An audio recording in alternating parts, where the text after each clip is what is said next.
Allow me to be the one to welcome you back to the piney woods of East Texas. It is Friday, October the 6th, and the Texas State Railroad is right dead in the middle of a very busy day. Arriving into the Rusk depot, today's train is about to drop off the passengers for their lunch layover and have the locomotive serviced.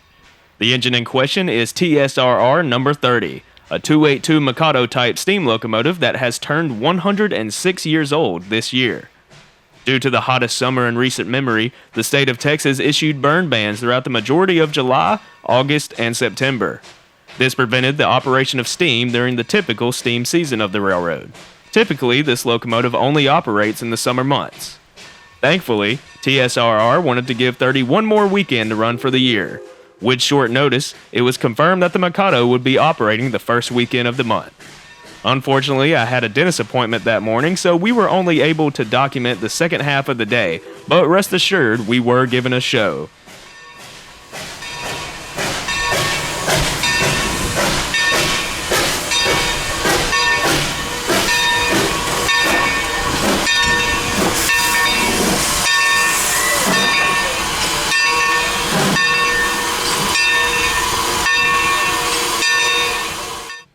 We jump over to the Rusk shop as number 30 backs into position for servicing.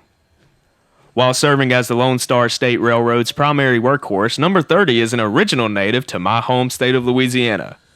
In 1917, the 30 would be built for the Tremont and Gulf Railway, a logging road that was located in North Louisiana and spanned down into the central region of the state.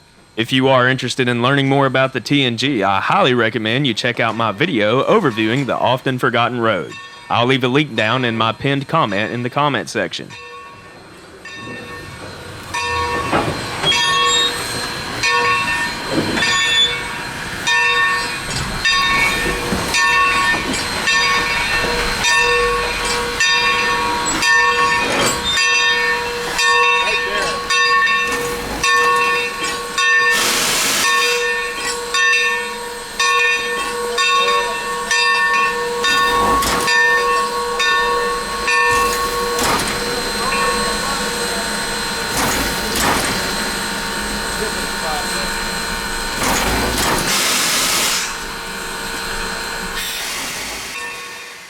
Along came the mid-1950s, and paired with that era was the phasing out of steam power. Instead of receiving the fate of the scrapper's torch, number 30 wasn't quite done hauling revenue. A short line over 1,200 miles away from its original home had an interest in the locomotive, the Magma and Arizona Railway. The MAA was headquartered in Superior, Arizona, and its main goal was to take advantage of the amount of copper being transported out of the mines. The railroad also had a significant amount of cattle traffic as well. A fun fact, the 30 would receive a major aesthetic change here. Its headlight would be lowered from its high mount, along with the smoke box being painted into a fittingly copper color. By 1968, the Magma Arizona was the last industrial short line to operate steam power on revenue freight, and the time had come to dieselize. The 30 would be retired and would sit dormant for 6 years as the fleet of Baldwin-manufactured diesels carried on operations. In 1974, the Texas State Railroad would reach out and purchase the locomotive to add to their growing fleet of steam.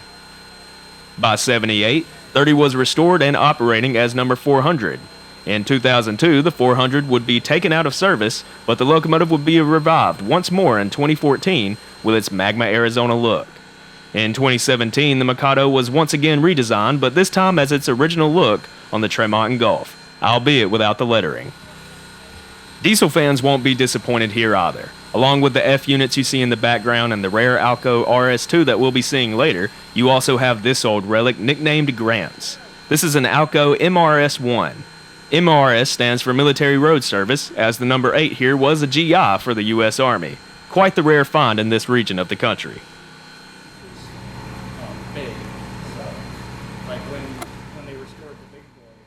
Taking a brief look inside the shops, we find the Southern Pine Lumber Company number 28. It is dismantled as it's in the middle of an overhaul.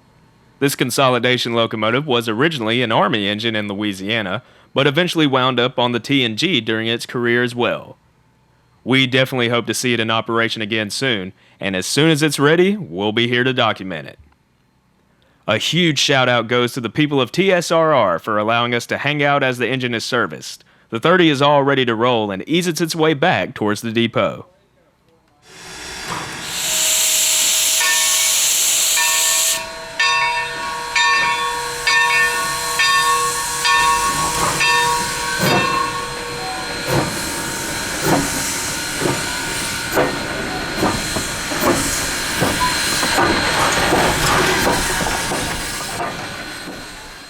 As passengers reboard, crews perform a few more inspections before it is time to depart for the return trip to Palestine. 30 is also known for having a different whistle every time you see it. Today it's sporting the whistle of Texas Pacific 316, a 10-wheeler that is also owned by the railroad. For once, I'm going to be quiet as we work our way westbound. The sounds of steam is sometimes just too good to talk over.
We have arrived back into Palestine, and 30 can mark yet another successful trip through the East Texas piney woods.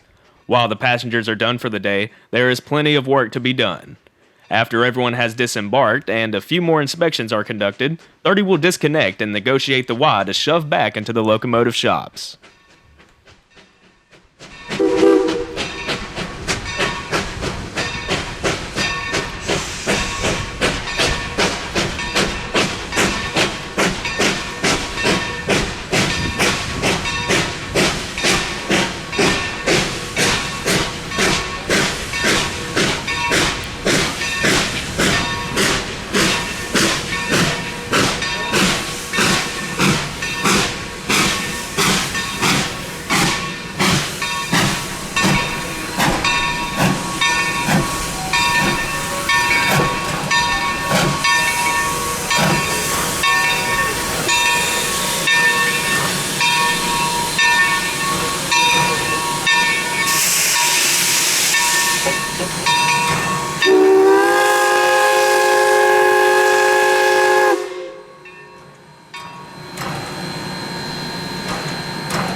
We see number 7 slowly advance to clear out the steamer's way. It will be coupling to the passenger consist shortly to shove back into a service track to clear out all of the waste materials from each car's tanks.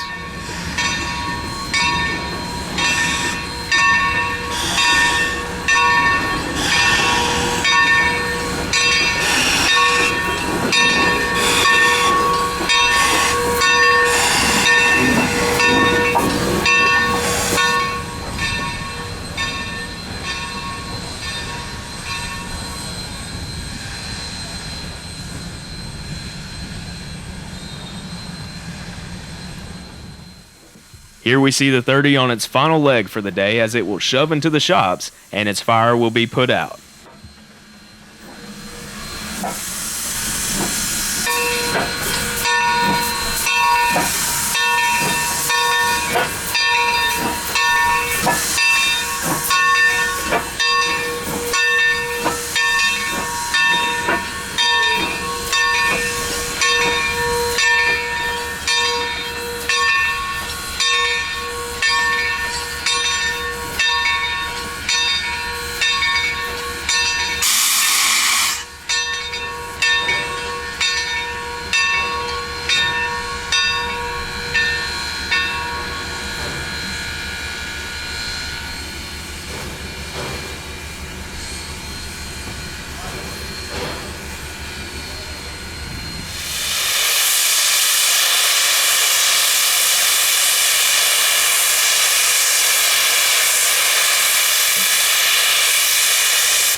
And just like that, the day is over for this old Mikado locomotive. We walk over to the number 7, which is a rare surviving Alco RS2 locomotive. While sporting Texas State lettering, it's painted in a Southern Pacific Black Widow inspired design.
Well, as the crews cleaned out the waste tanks, we'd call it a day since we still had a 2-hour drive to the city of Fort Worth.